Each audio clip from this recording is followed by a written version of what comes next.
I hope that you've made the UI for the recycler view. I sure have. See? Now, go to the adapter file and we will mention the correct ID of the text view here. Let's run the app now. We get what we had made, except for the divider lines we had given between each row. Let's see how we can fix that. The recycler view provides us with this piece of Kotlin code that can be used to add divider lines.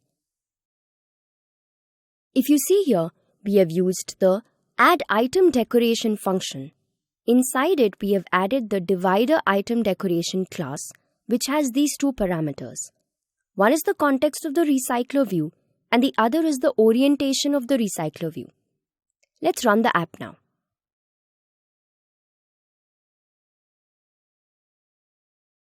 Yes, we get the UI just as we wanted it. It's time now to add the real content for all the items. Remember data classes that we learnt about in Module 2? The classes that are created to store data? It's time to use them now. These data classes are known as models in general, and so we will create a package called model and place the data class inside it.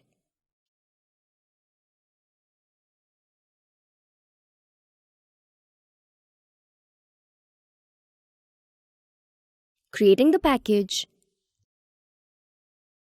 Now let's create a new class inside this package.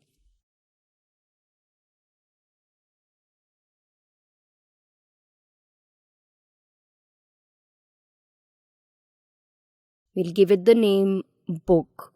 Okay. First, let's add the keyword data to make it a data class. Then, we'll declare variables for the different categories that we need. We need a book name,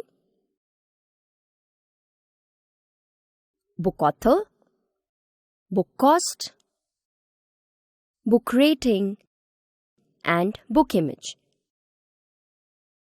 These four will be string type variables, but the book image will be an int type variable since it will hold the ID of the image we will place in the resources directory.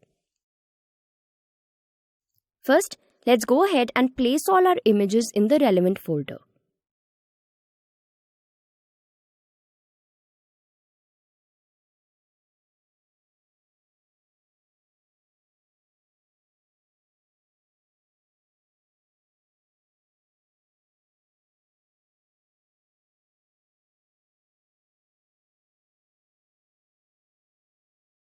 We have done it. You can go to the link in the helper text below and download these same images for your app. Let's create an array list of books that will hold all the information about the books. We will declare an array list called bookinfolist. If you see here, this array list has the data type as book. Now, we are giving the data for 10 items in the list.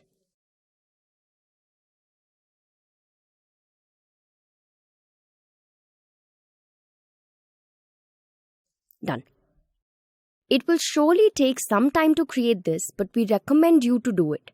If you're feeling lazy, please go to the helper text to copy the code for it.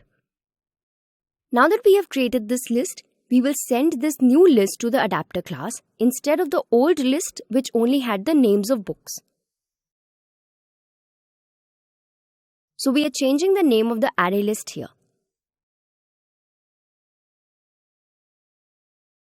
Now here it gives an error. That's because this class needs a list of strings as the parameter, while the data type of our array list is book. To rectify this, we can simply go to the adapter file and change the data type of the parameter from string to book. This should fix the error. Yes, fixed. Now coming back to the adapter class file.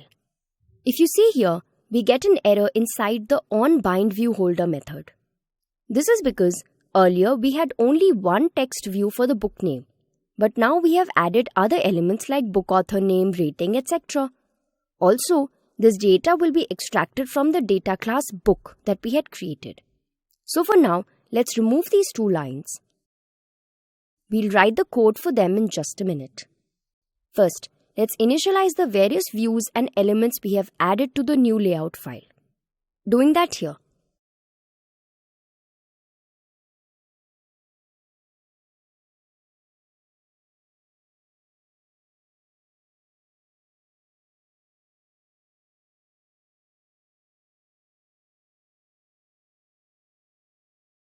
Also, here we will place the data inside the list inside this onBindViewHolder method like we had done earlier.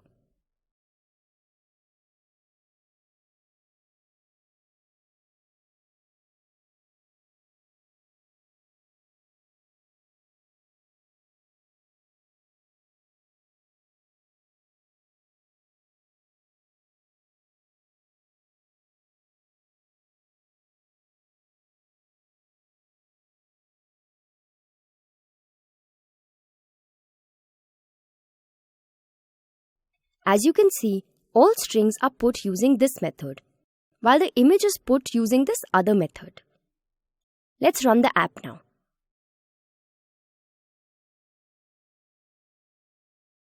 This is what we have made.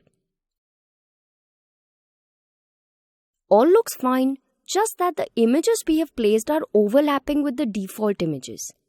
This is because the default image is set as an image resource, while the images of books have been set as the background resource. To fix this, let's go back here and change this method to setImageResource. This should fix the problem. Also, while we are fixing things, let's go to the single layout XML file and give the image a scale type attribute with the value as center crop. This will make sure that the image fits perfectly in the center of the image view. Let's run the app now.